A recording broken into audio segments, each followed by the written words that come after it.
A 1960s Nightmare. I'm Jason Horton. I'm Rebecca Lieb. And this is Ghost Town.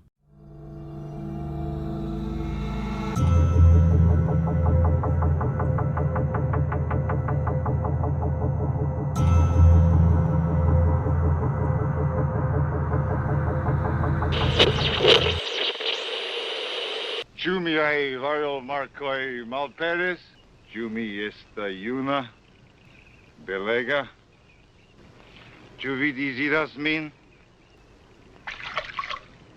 Mi deseras vin.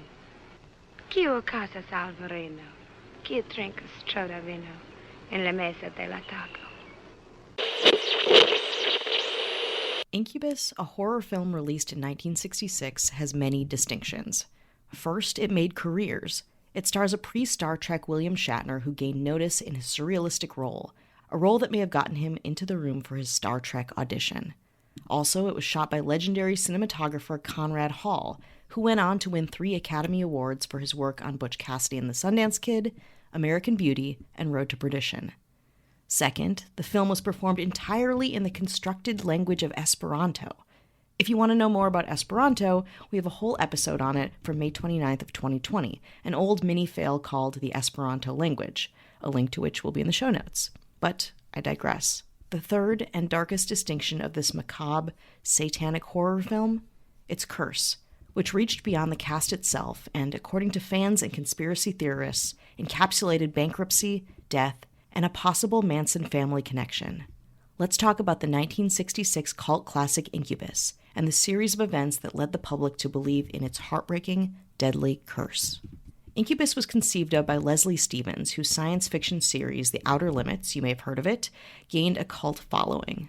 The show, which was broadcast on ABC from September 16, 1963 to January 16, 1965, was canceled in its second season after moving from Monday to Saturday night, where it competed with comic juggernaut Jackie Gleason.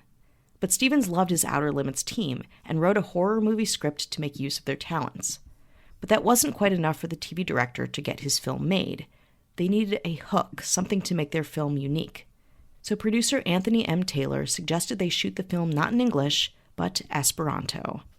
Everyone got on board, and the script was translated into the strange, vaguely Spanish-sounding language, and the actors rehearsed for 10 days to learn their lines phonetically in preparation for the 18-day shoot. Incubus began filming in May of 1965 at the picturesque Big Sur Beach and other parts of Monterey County, an apt backdrop for a film about love, lust, magic wells, and the Prince of Darkness. Set in the fictional village of Nomen Tomb, the premise of the film is that the village had a well that can heal sick and make people beautiful. Because of this beauty element, lots of assholes would come to the village. But along with health and beauty, the village also had a reputation for darkness and demons. Demons like succubi, who would entice tourists looking for that sweet magic well and lead them to their death, offering their souls up to their dark lord Satan. One young succubus named Kia, played by Leslie Stevens' own wife, Allison Ames, is tired of taking souls to hell. She's bored. She wants a challenge. Her sister succubus, Amiel, played by Eloise Hart, warns Kia that pure souls are dangerous, the danger being that succubi run the risk of falling in love with them, and that would be a mess. Kia doesn't care, though. She finds who she thinks is a good boy, a pious clergyman, but he's just as bad as the rest. So then she finds a better victim, a young heroic soldier named Mark, played by William Shatner, who comes to Nomen Tomb with his sister Arndis, played by Anna Atmar, to heal his war wounds in the well.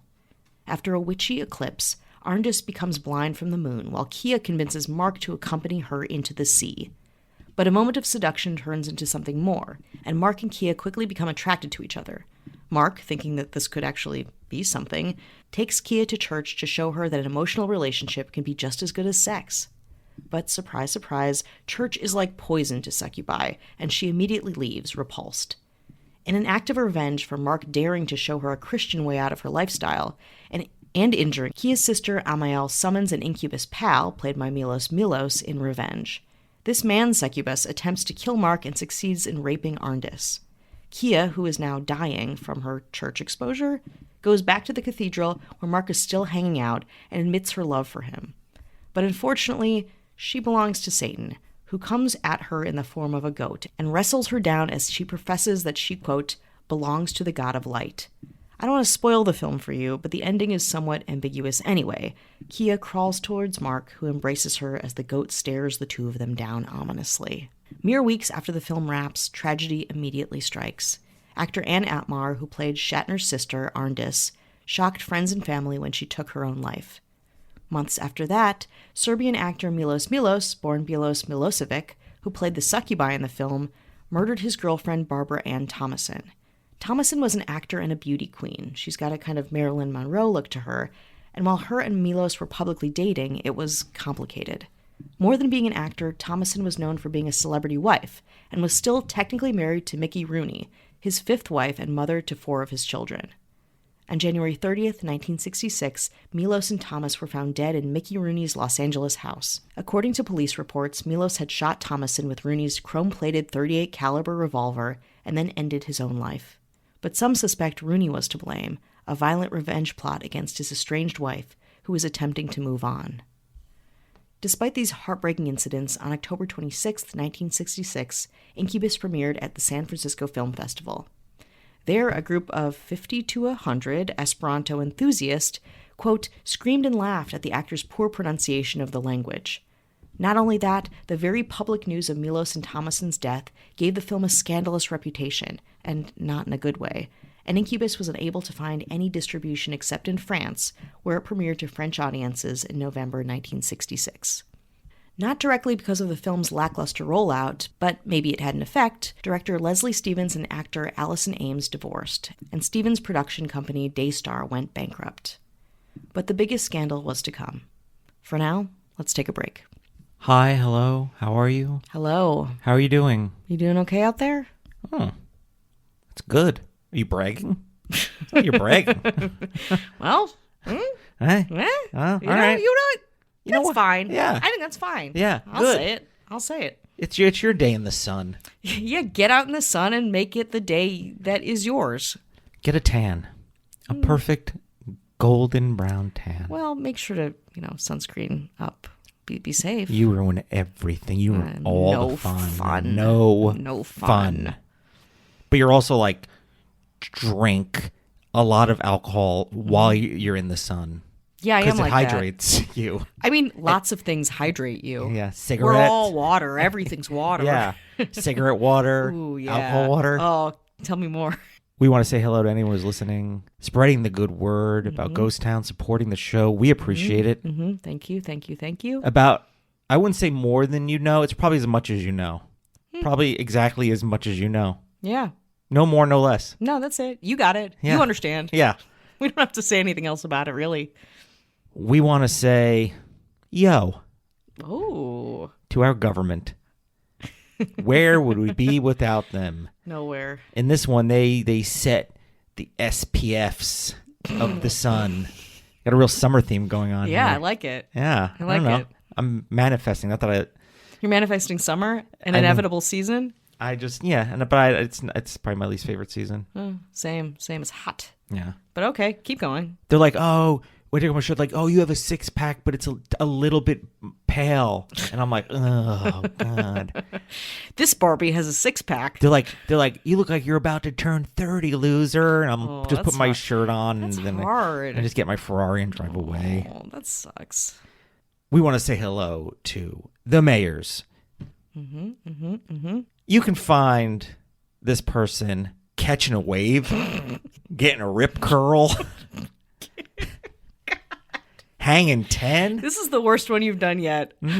just looking for the big wave, the big kahuna. Won't quit until they find that big wave. Like, no, don't. He's like, I can't unless I find the big wave. I'm not alive, babe.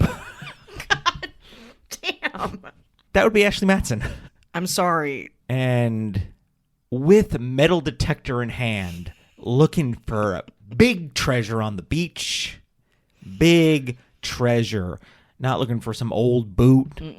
Gold bullion. We want the good stuff. A safe filled with gold bullion and diamonds. But also looking for that big find, that big money find. They're like, no, stop. Just take what you can get. It's like, hey, babe.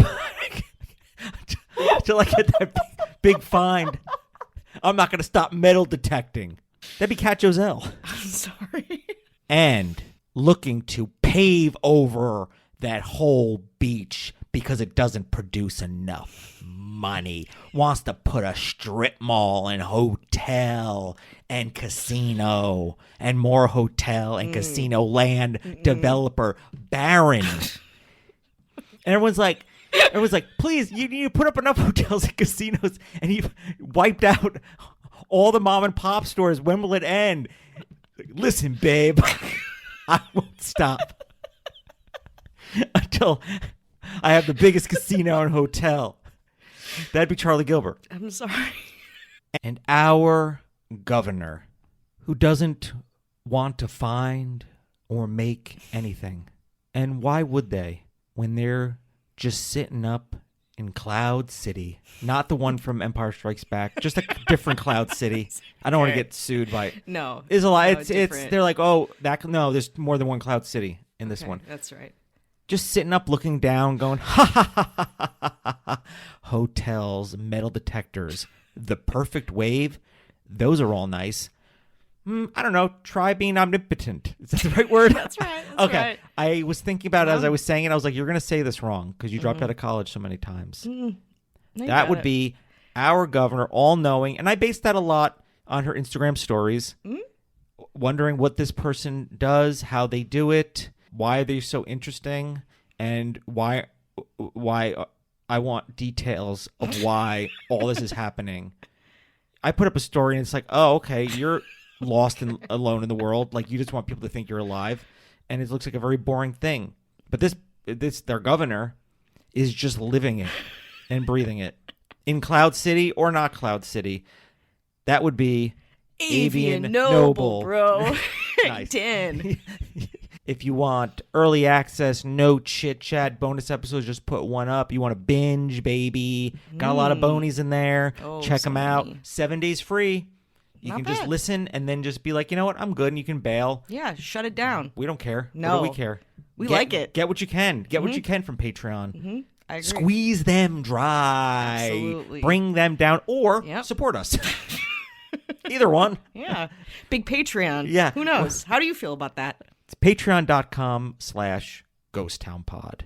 All right, I'm going to take a deep breath and compose myself, and then let's get back to the Incubus Curse. After 3 deaths, a divorce, and a bankruptcy, the most shocking aftermath of what some call the Incubus Curse was yet to come. Eloise Hart, who played Sister Succubus Amael, booked steady acting gigs all her life and eventually became the 6th wife of pulp author Hans Habe, a Hungarian Jewish refugee turned best-selling author. The marriage wouldn't last, but the two had a daughter they named Marina Habe. Hart looked after Marina as a child, eventually sending her to Hawaii for college, where she was working towards an arts degree with plans on becoming an actor just like her mom. In any case, after Incubus's release, Marina returned home to Los Angeles. In 1968, Marina and her mom spent Christmas together, a little mother-daughter time before Marina would head back to school in January. On December 29th, Marina and her date, 22-year-old John Hornberg, were out with some other couples at the Troubadour, watching a young stand-up and character actor named Larry Hankin, whom you might know from his much later roles as Carl Alphonse in Billy Madison, Officer Balzac in Home Alone, and numerous sitcom roles. This guy has been in everything, but I digress. Marina and John left the club at 11:30 p.m., arriving soon after at John's Brentwood home.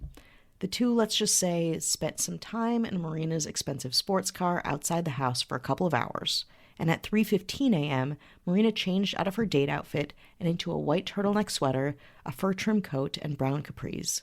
She then began to drive to West Hollywood, where she lived with her mother on 8962 Cynthia Street. Back in West Hollywood, Eloise Hart was awakened by the sound of a muffler and went to the front of the house to check it out. There she spotted an unknown black vehicle in her driveway. Marina's car was also in the driveway at that point, but Marina was nowhere to be seen. Eloise saw a young man in his 20s running towards the black car yelling, "Let's go," and the car took off. Eloise called the police, who claimed that Marina was taken from her own car, the evidence being that the car's handbrake was set with such force that authorities thought it impossible for petite Marina to have done so herself. Search helicopters circled the area for 2.5 days when, on January 1st, 1969, 4 miles from her home, a couple walking down Mulholland Drive noticed a purse on the side of the road. Inside was Marina's credit cards, makeup, and some cash. 30 feet away from there, a man walking his dog discovered Marina's body down a ravine. There are many conflicting reports on the condition of Marina's body. Some allege that she was killed just hours after her kidnapping, others that she was held captive for over a day and then killed. Though headlines would suggest that Marina was raped and found nude, the official coroner's report was released on January 2, 1969, and concluded that Marina was fully clothed, had recently had consensual sex, most likely with her date John Hornberg in her car. She had alcohol in her system and her last meal was vegetarian. She was found with 2 black eyes and blunt force trauma to her head, stabbed numerous times in her chest and neck by multiple knives. Her throat was cut so violently that her left carotid artery was severed, and her liver was lacerated. But none of these wounds were fatal separately, was listed as exsanguination, or death by excessive blood loss. From this, the coroner determined that there was more than one person involved in Marina's murder. Also worth noting, a motorcycle frame was found close to her body in the heavily wooded ravine.